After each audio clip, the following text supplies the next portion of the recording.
Hello dear friends, welcome back my YouTube channel एक नई उड़ान। तो आज के इस वीडियो में हम बात करेंगे इस्लाम का भारत में आगमन कैसे हुआ था। इस्लाम धर्म की जो शुरुआत है वो कैसे हुई थी, इसको हम बेसिक से समझेंगे।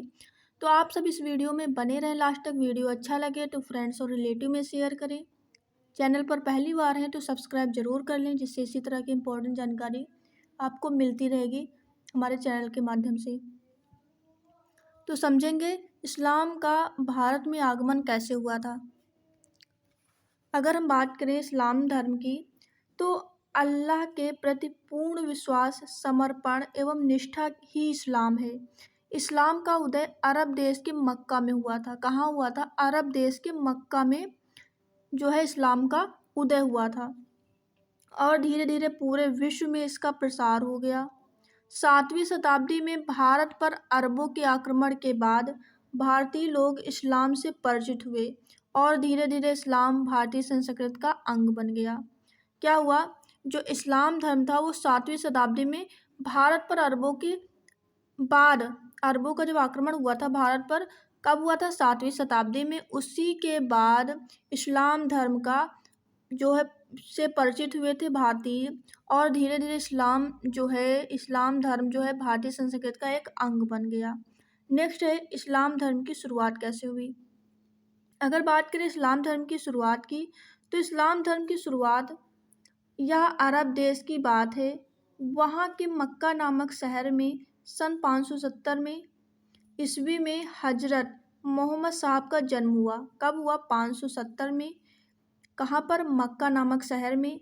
मोहम्मद साहब कुरैश कबीले के थे। कहाँ के थे? कुरैश कबीले के थे। उस समय अरब में अनेक छोटे छोटे कबीले थे जो लगातार एक दूसरे से लड़ते रहते थे।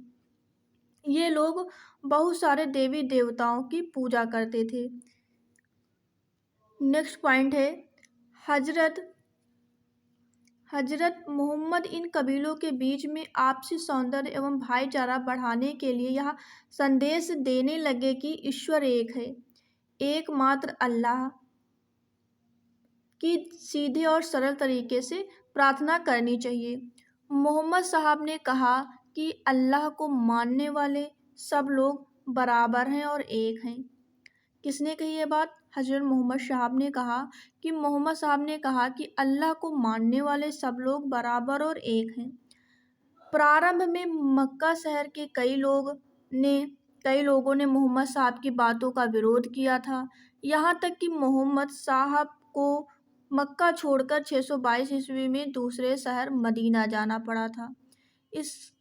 इनका यह जाना हिजरत कहा जाता है। क्या कहा जाता है? उनको मक्का छोड़कर जब वह मदीना गए थे तो उनका वहाँ जाना क्या कहलाया? हिजरत कहलाया। क्या कहलाया? हिजरत। नेक्स्ट पॉइंट है, इसी समय मुसलमानों का हिजरी संवत प्रारंभ हुआ। कब प्रारंभ हुआ? जब जो हजरत मोहम्मद साहब थे वो मक्का छोड़कर मदीना गए थे तो वही जाना उनका हिजरत कहलाया, और उसी टाइम पे मुसलमानों का यह जो टाइम था वो क्या कहलाया? हिजरी संवत कहलाया, या हिजरी संवत का प्रारंभ हुआ। मदीना में ही पवित्र कुरान की रचना हुई। कहाँ पर हुई? मदीना में पवित्र कुरान की रचना हुई थी तथा यहीं पर उनकी शिक्षाओं को निश्चित रूप मिला। धीरे धीरे अरब के सारे कबीले मोहम्मद साहब की बातें मानने लगे। इस्लाम धर्म अरब देश से प्रारंभ होकर दुनिया के कई देशों में फैला। मोहम्मद साहब की मृत्यु 632 में हुई। कब हुई? 632 में मोहम्मद साहब की मृत्यु हुई। इस्लाम के 3 बुनियादी सिद्धांत थे। कौन कौन से? समता, समानता तथा बंधुत्व। इस्लाम धर्म के 3 बुनियादी सिद्धांत थे: समता, समानता, बंधुत्व। इस्लाम धर्म में लोग मानते हैं कि अल्लाह एक है और वे उसके बंदे हैं। हजरत मोहम्मद साहब अल्लाह का पैगाम संदेश लाने वाले पैगंबर थे। हजरत मोहम्मद साहब कौन थे? यह अल्लाह का पैगाम, जिसको आप संदेश कह सकते हैं, अल्लाह का पैगाम या संदेश लाने वाले पैगंबर थे हजरत मोहम्मद साहब। आगे है, नेक्स्ट है, अगला पॉइंट है मोहम्मद साहब की शिक्षाओं के बारे में, हज़रत मोहम्मद साहब की शिक्षाएं, अगर हम बात करें हज़रत मोहम्मद साहब की शिक्षाओं की, तो देख सकते हैं मोहम्मद साहब ने इस्लाम धर्म के मानने वालों के लिए जीवन में निम्न 5 सिद्धांत निर्धारित किए। मोहम्मद साहब ने जो इस्लाम धर्म को मानते थे, उनको मानने वाले के लिए 5 सिद्धांत निर्धारित किए थे। कौन कौन से? नंबर 1 था कलमा। कलमा क्या था? अल्लाह एक है और मोहम्मद साहब उसके पैगंबर हैं। नंबर 2 था नमाज, प्रतिदिन 5 बार नमाज पढ़ना। थर्ड था रोज़ा, रमज़ान के पवित्र महीने में रोज़ा व्रत रखना। फोर्थ था ज़कात, अपनी उपा थर्ड था क्या? फोर्थ था ज़कात। ज़कात क्या था?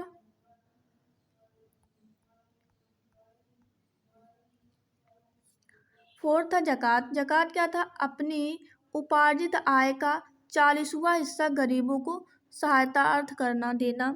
जैसा कि अपनी जो संपत्ति थी या अपना जो हिस्सा था, उसमें 40% 40वां हिस्सा गरीबों को सहायता के रूप में देना, उसको ज़कात कहते थे। नेक्स्ट था हज। हज क्या था? पूरे जीवन में एक बार मक्का की तीर्थ यात्रा करना, उसी को हज कहते थे।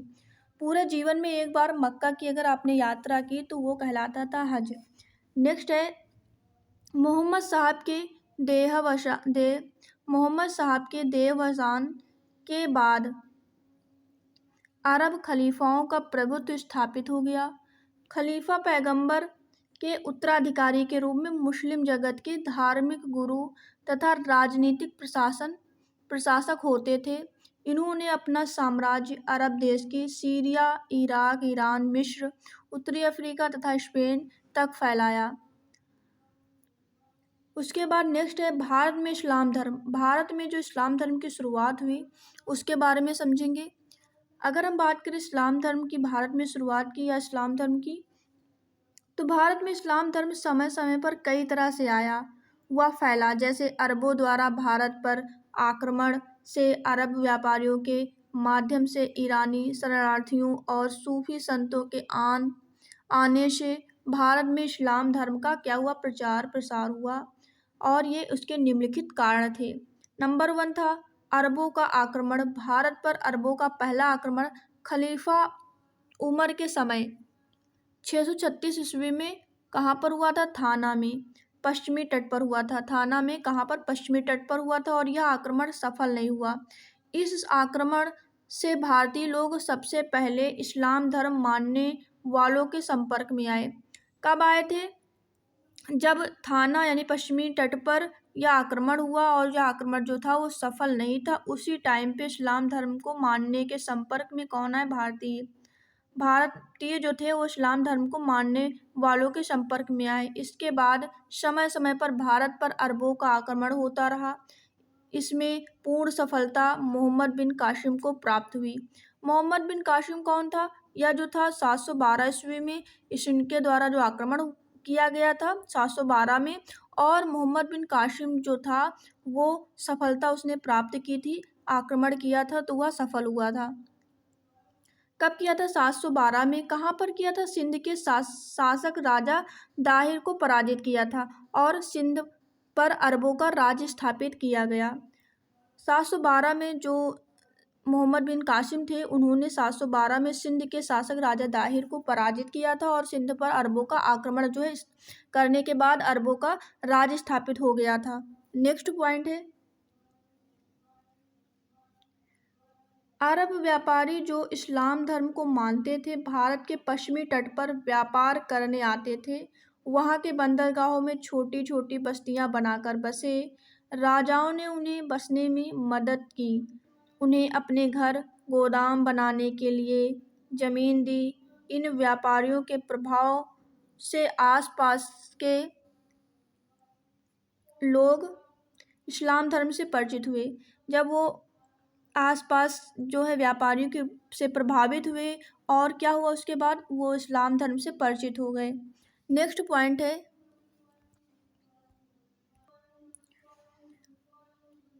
भारत के उत्तरी, थर्ड पॉइंट है भारत के उत्तरी भारत के उत्तरी हिस्सों में इस्लाम धर्म की जानकारी ईरानी शरणार्थियों के द्वारा आई।